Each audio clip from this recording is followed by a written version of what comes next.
नमस्कार, आपका द भक्ति पाठ चैनल में स्वागत है। आज हम बात करेंगे श्रावण में पड़ने वाली दुर्गा अष्टमी के बारे में।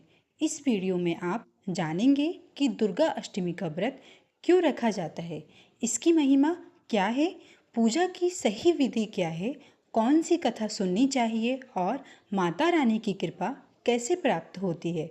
यदि आप माता दुर्गा के सच्चे भक्त हैं तो वीडियो को अंत तक अवश्य देखें और कमेंट में एक बार जय माता दी अवश्य लिखें। आइए जानते हैं दुर्गा अष्टमी का क्या महत्व है। सनातन धर्म में दुर्गा अष्टमी का विशेष महत्व बताया गया है। अष्टमी तिथि माता दुर्गा को अत्यंत प्रिय मानी जाती है। इस दिन जो भक्त श्रद्धा, विश्वास और नियम पूर्वक व्रत रखते हैं उनके जीवन के संकट दूर होते हैं। शास्त्रों के अनुसार माँ दुर्गा अपने भक्तों की रक्षा स्वयं करती हैं। जो व्यक्ति आर्थिक संकट, बीमारी, शत्रु बाधा, विवाह में रुकावट, संतान सुख की इच्छा या मानसिक अशांति से परेशान हो, उसे दुर्गा अष्टमी का व्रत अवश्य करना चाहिए। आइए जानते हैं क्या इसकी पूजा विधि है। प्रातः ब्रह्मा मुहूर्त में उठकर स्नान करें, घर के मंदिर की सफाई करें, माता दुर्गा की प्रतिमा या चित्र स्थापित करें, लाल वस्त्र, लाल फूल, चुनरी, सिंदूर, अक्षत, नारियल और मिठाई अर्पित करें। घी का दीपक जलाएं, दुर्गा चालीसा, दुर्गा सप्तशती अथवा ओम दो दुर्गाई नमः मंत्र का जाप करें। इसके बाद व्रत कथा का श्रवण करें। आइए अब हम जानते हैं दुर्गा अष्टमी की विशेष कथा। मंगलाचरण, दुर्गा अष्टमी का महत्व और राजा सूरत की कथा का प्रारंभ। श्री गणेशाय नमः। या देवी सर्वभूतेषु शक्ति रूपेण संस्थिता नमस्तस्यै नमस्तस्यै नमस्तस्यै नमो नमः। जय माता दी। प्रिय भक्तों, आप सभी का इस पावन कथा में स्वागत है। आज हम श्रावण कृष्ण पक्ष की दुर्गा अष्टमी के अवसर पर देवी की महिमा का श्रवण करेंगे। यह कथा देवी महात्म्य में वर्णित है और सदियों से भक्तों को यह शिक्षा देती आई है कि जब संसार के सभी सहारे छूट जाते हैं तो तब केवल आदिशक्ति ही अपने भक्त का कल्याण करती है। शास्त्रों में कहा गया है कि अष्टमी तिथि स्वयं देवी की तिथि मानी जाती है। इस दिन श्रद्धा से माता की उपासना करने वाला भक्त भय, रोग, शत्रु, दरिद्रता और मानसिक अशांति से मुक्ति पाता है। लेकिन केवल व्रत करना ही पर्याप्त नहीं है। मन में श्रद्धा, वाणी में मधुरता और कर्म में धर्म होना भी आवश्यक है। अब आइए इस पवित्र कथा की ओर चलते हैं जिसे महर्षि मार्कंडेय ने अमर बना दिया। बहुत प्राचीन समय की बात है। चैत्र वंश में राजा सूरत नाम के एक पराक्रमी राजा राज्य करते थे। वे प्रजा का पालन पुत्रवत करते थे।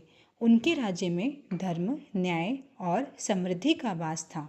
खेत लहलहाते थे, गौशालाएं भरी रहती थीं, यज्ञ होते थे और विद्वानों का सम्मान किया जाता था।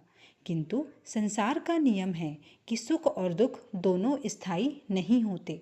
कुछ समय बाद पड़ोसी राजाओं ने मिलकर राजा सूरत पर आक्रमण कर दिया। राजा ने वीरतापूर्वक युद्ध किया, परंतु भाग्य ने साथ नहीं दिया। धीरे धीरे उनके मंत्री भी उनसे विमुख हो गए। जिन लोगों पर उन्होंने विश्वास किया वही उनके विरोधी बन बैठे। राजा का राज्य छिन गया।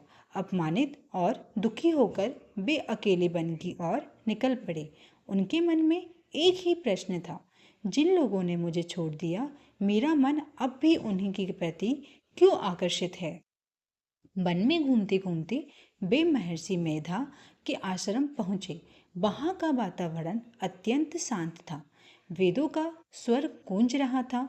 ऋषि तप में लीन थे और प्रकृति मानो स्वयं देवी की उपस्थिति का अनुभव करा रही थी। उसी आश्रम में उन्हें एक वैश्य मिला जिसका नाम समाधि था। वह भी अत्यंत दुखी था। राजा ने उससे पूछा, तुम कौन हो और इस वन में क्यों आए हो। समाधि वैश्य ने विनम्रता से उत्तर दिया, मैं एक व्यापारी हूँ। मैंने जीवन भर परिश्रम करके धन कमाया, परंतु मेरे ही पुत्र और पत्नी लोभवश में मेरा धन लेकर मुझे घर से निकाल चुके हैं। कुछ क्षण रुककर उसने कहा, मुझे घर से निकाल दिया गया, फिर भी मेरा मन उन्हीं की चिंता करता है। मैं सोचता हूँ कि वे कैसे होंगे, क्या खा रहे होंगे, सुरक्षित होंगे या नहीं। राजा सूरत यह सुनकर आश्चर्यचकित रह गए। उन्होंने कहा, मेरे साथ भी यही हो रहा है। राज्य छिन गया, मंत्री विश्वासघाती निकले, सेना छोड़ गई, फिर भी मेरा मन राज्य, हाथियों, घोड़ों और प्रजा में ही लगा रहता है। दोनों ने मिलकर महर्षि मेधा के चरणों को प्रणाम किया और विनम्रता पूर्वक पूछा, भगवान, जब सब कुछ खत्म हो चुका है, तब भी मन उन्हीं वस्तुओं और लोगों में क्यों बंधा रहता है? इस मोह का कारण क्या है? महर्षि मेधा मुस्कुराए और बोले, राजन, यही आदि शक्ति की अद्भुत योग माया है। वही समस्त प्राणियों के हृदय में मोह उत्पन्न करती है और वही समय आने पर उसी मोह से मुक्त करती है।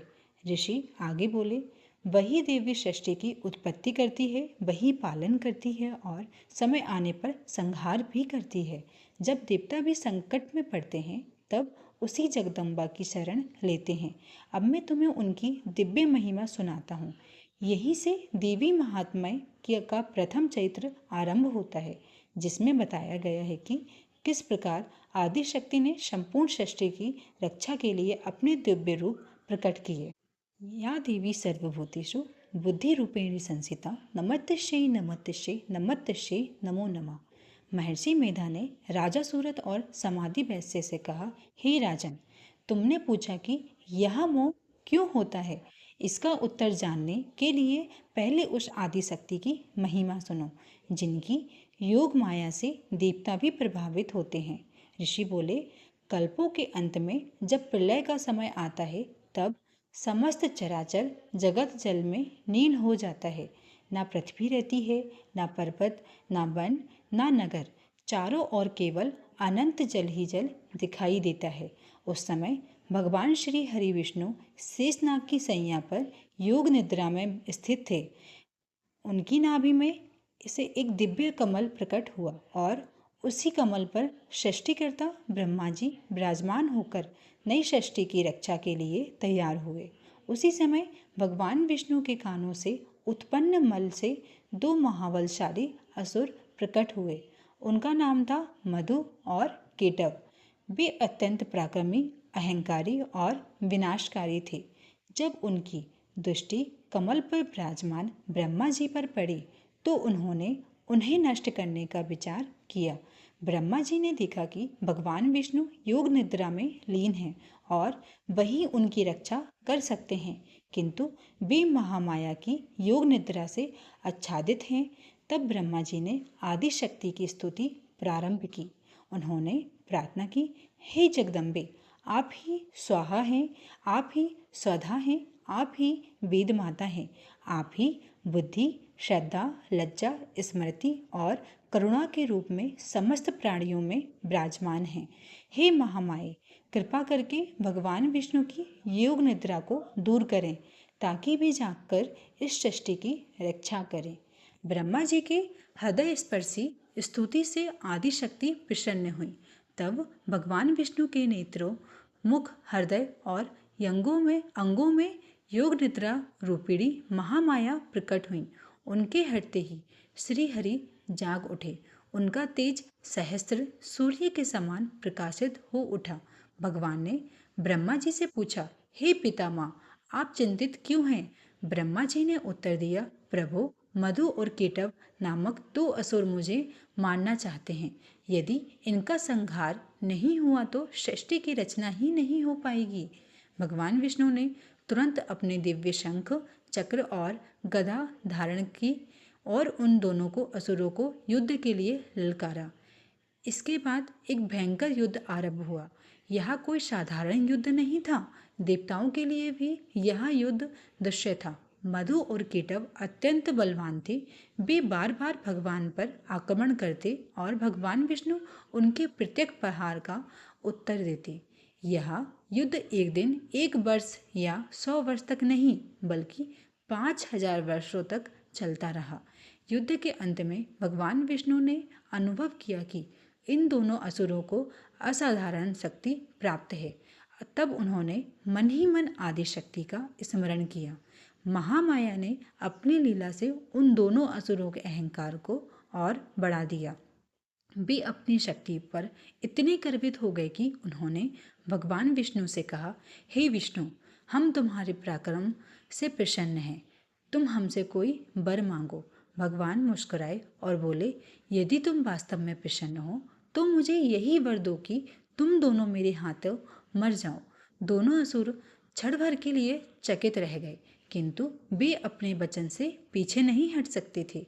उन्होंने एक शर्त रखी, यदि हमें मारना ही है तो ऐसे स्थान पर मारो जहाँ जल ना हो।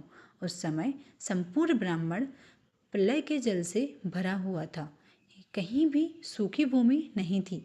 तब भगवान विष्णु ने अपने विशाल जंघाओं को जल से ऊपर उठाया और कहा, यह स्थान जल से आच्छादित नहीं है। उन्होंने दोनों असुरों को अपनी जंघाओं पर रखकर अपने दिव्य आयुध से उनका संहार कर दिया। इस प्रकार मधु और केटव का अंत हुआ और ब्रह्मा जी निर्भय होकर सृष्टि रचना में प्रवृत्त हुए। महर्षि विदा ने राजा सूरज से कहा, हे राजन, यह समझ लो कि भगवान विष्णु की विजय भी आदिशक्ति महामाया की कृपा से ही संभव हुई है। वही जगत की मूल शक्ति है, वही सृष्टि पालन और संहार की अधिशास्त्री है। ऋषि आगे बोले, अब मैं तुम्हें देवी के उस महान स्वरूप की कथा सुनाऊंगा, जब उन देवताओं के तेज से महालक्ष्मी रूपिणी देवी प्रकट हुई और महिषासुर का संहार कर समस्त लोगों की रक्षा की। बोलिए जगदम्बा भवानी की जय। आइए जानते हैं महिषासुर का अत्याचार और माँ दुर्गा का दिव्य प्रकाट्य। या देवी सर्वभूतिषु शक्ति रूपेण संसिता नमस्तस्यै नमस्तस्यै नमस्तस्यै नमो नमः। महर्षि मेधा राजा सूरत और समाधि वैसे से बोले, हे राजन, अब मैं तुम्हें देवी की उस अद्भुत स्वरूप की कथा सुनाता हूँ जिसने देवताओं को असुरों को अत्याचार से मुक्त कराया। यह कथा केवल युद्ध की नहीं बल्कि धर्म और विजय और अधर्म के विनाश की कथा है। महिषासुर का उदय। प्राचीन काल में असुरों में महिषासुर नाम का एक अत्यंत बलशाली दैत्य था। उसने कठोर तपस्या करके ब्रह्मा जी को प्रसन्न किया। जब ब्रह्मा जी उसके सामने प्रकट हुए तब महिषासुर ने वर मांगा, हे पितामह, देवता, दानव या कोई पुरुष मेरा वध ना कर सके। ब्रह्मा जी ने उत्तर दिया, जो जन्मा है उसका अंत निश्चित है, अमरतत्व का वरदान नहीं दिया जा सकता। तब महिषासुर ने ऐसा वर मांगा कि उसका वध केवल एक स्त्री के हाथों से ही हो सके। उसे विश्वास था कि कोई स्त्री उसे कभी पराजित नहीं कर पाएगी। ब्रह्मा जी ने तथास्तु कह दिया। वरदान मिलते ही महिषासुर का अहंकार बढ़ गया। उसने विशाल सेना एकत्र की और तीनों लोकों पर आक्रमण कर दिया। देवताओं पर संकट। महिषासुर ने देवराज इंद्र को युद्ध की चुनौती दी। देवताओं और असुरों के बीच भीषण संग्राम हुआ और अनेक वर्षों तक युद्ध चलता रहा। अंततः महिषासुर ने इंद्र को पराजित कर स्वर्ग पर अधिकार कर लिया। इंद्र, वरुण, अग्नि, यम, कुबेर, सूर्य, चंद्र और अन्य देवता अपने अपने पदों से वंचित हो गए। यज्ञों का क्रम रुक गया। धर्म का क्षय होने लगा। पृथ्वी, स्वर्ग और दिशाओं में भय का वातावरण फैल गया। तब सभी देवता ब्रह्मा जी के साथ भगवान विष्णु और भगवान शिव के पास पहुँचे। देवताओं का निवेदन। देवराज इंद्र ने हाथ जोड़कर कहा, हे प्रभु, महिषासुर के अत्याचार से समस्त लोग पीड़ित हैं। हमने अपना राज्य खो दिया है। अब हमारी रक्षा का एकमात्र उपाय आपकी कृपा से ही हो। देवताओं की व्यथा सुनकर भगवान विष्णु और भगवान शिव अत्यंत क्रोधित हुए। उनके क्रोध से एक दिव्य तेज प्रकट हुआ। उसी समय ब्रह्मा जी, इंद्र, अग्नि, वरुण, यम, चंद्र, सूर्य, कुबेर और सभी देवताओं के शरीर से भी तेज निकलने लगा। देखते ही देखते समस्त देवताओं का यह दिव्य प्रकाश एक स्थान पर एकत्र होकर सूर्य के समान प्रकाशित होने लगा। उस दिव्य प्रकाश से एक अद्भुत तेजस्विनी दिव्य देवी प्रकट हुई। उनका स्वरूप करोड़ों सूर्य के समान तेजस्वी था। उनका मुख भगवान शिव के तेज से, भुजाएं भगवान विष्णु के तेज से, चरण ब्रह्मा जी के तेज से, केश यमराज के तेज से, नेत्र अग्नि और सूर्य के तेज से तथा समस्त शरीर अन्य देवताओं के तेज से प्रकट हुआ। देवता उस दिव्य स्वरूप को देखकर स्तब्ध रह गए। देवी को दिव्य आयुधों की प्राप्ति। अब प्रत्येक देवता ने अपनी श्रेष्ठ शक्ति देवी को अर्पित की। भगवान शिव ने अपना त्रिशूल प्रदान किया, भगवान विष्णु ने सुदर्शन चक्र दिया, वरुण ने शंख दिया, अग्नि ने शक्ति अस्त्र प्रदान किया, वायु ने धनुष और बाणों से भरा तरकस दिया, इंद्र ने वज्र और ऐरावत के गले की घंटी अर्पित की, यमराज ने काल दंड दिया, कुबेर ने अमृत से भरा पात्र दिया, विश्वकर्मा ने दिव्य कवच, परशु और अन्य अस्त्र शस्त्र प्रदान किए। हिमालय ने देवी को सिंह वाहन और बहुमूल्य रत्न प्रदान किए। समुद्र ने दिव्य हार, रत्न जटित वस्त्र और अनुपम आभूषण अर्पित किए। जब देवी ने सभी आयुध धारण किए तब उनका स्वरूप अत्यंत अद्भुत और अलौकिक हो गया। देवी का सिंहनाद। देवी ने अपने सिंह पर आरूढ़ होकर ऐसा प्रचंड अट्टहास किया कि तीनों लोग कांप उठे। उनके सिंह की गर्जना से पर्वत हिलने लगा, समुद्र में ऊंची ऊंची लहरें उठी, दिशाएं गूंज उठी। देवताओं ने हाथ जोड़कर देवी की स्तुति की। हे जगदम्बे, आप ही हमारी रक्षा करें, आप ही धर्म की स्थापना करें। महिषासुर की प्रतिक्रिया। उधर महिषासुर ने वह भयंकर गर्जना सुनी। उसने अपने सेनापतियों से पूछा, यह अद्भुत ध्वनि किसकी है? जब उसने यह बताया गया उसे, यह दिव्य स्त्री सिंह पर बैठी हुई है, तब वह हंसने लगा। उसने अहंकार से कहा, क्या देवताओं ने अब एक स्त्री को युद्ध के लिए भेजा है? उसे पकड़कर मेरे सामने लाओ। महिषासुर ने अपनी विशाल सेना को युद्ध के लिए भेज दिया। असंख्य रथ, हाथी, घोड़े और लाखों असुर देवी की ओर बढ़ चले।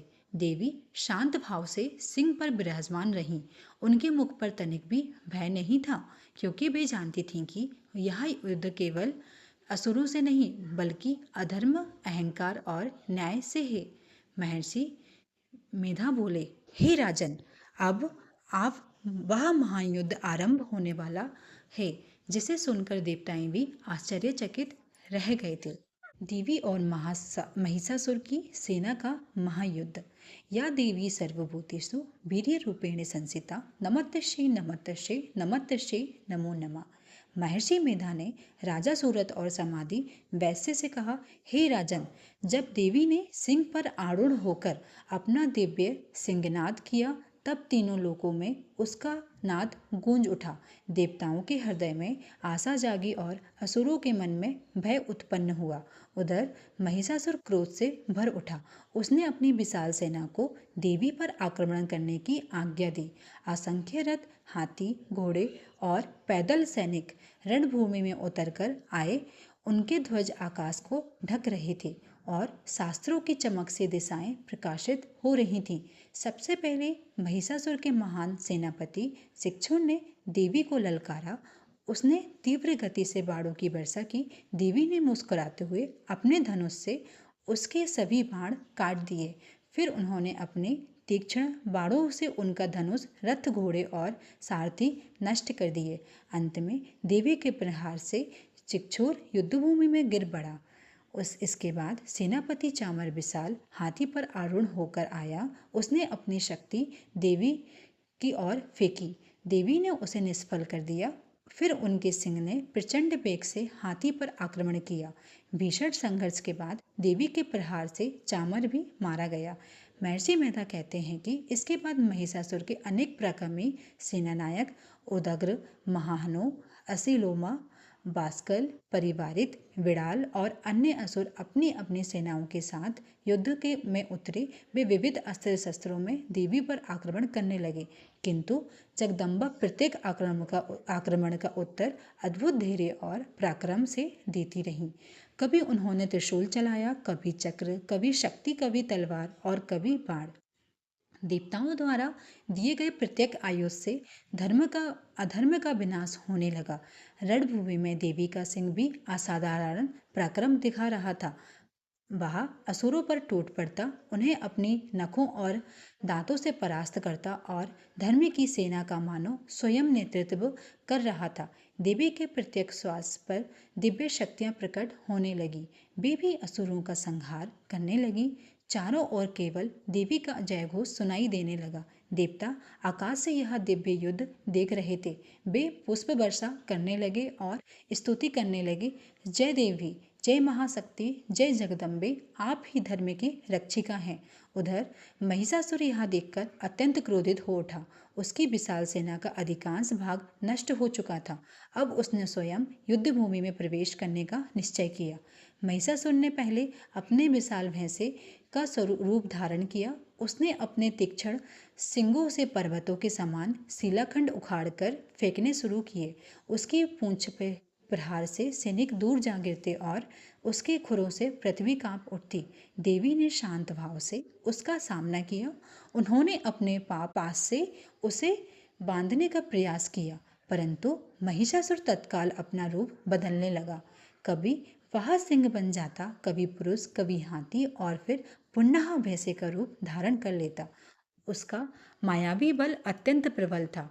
महर्षि मेधा ने कहा, हे राजन, यह केवल बाहरी युद्ध नहीं था। महिषासुर का बार बार रूप बदलना मनुष्य के भीतर के अहंकार, क्रोध, लोभ और मोह का प्रतीक भी है। जब तक देवी की कृपा नहीं होती तब तक इन विकारों पर विजय प्राप्त करना कठिन है। देवी ने अपने कर कमलों में त्रिशूल, चक्र और तलवार धारण कर महिषासुर को अत्यंत युद्ध के लिए ललकारा। समस्त देवता जी और सिद्धगण उस निर्णायक क्षण की प्रतीक्षा करने लगे। युद्ध का अंतिम चरण होने वाला था। एक और समस्त अधर्म का प्रतीक महिषासुर और दूसरी ओर समस्त जगत की अधिदात्री शक्ति, आदि शक्ति माँ दुर्गा। बोलिए जगत जननी जननी माँ दुर्गा की जय।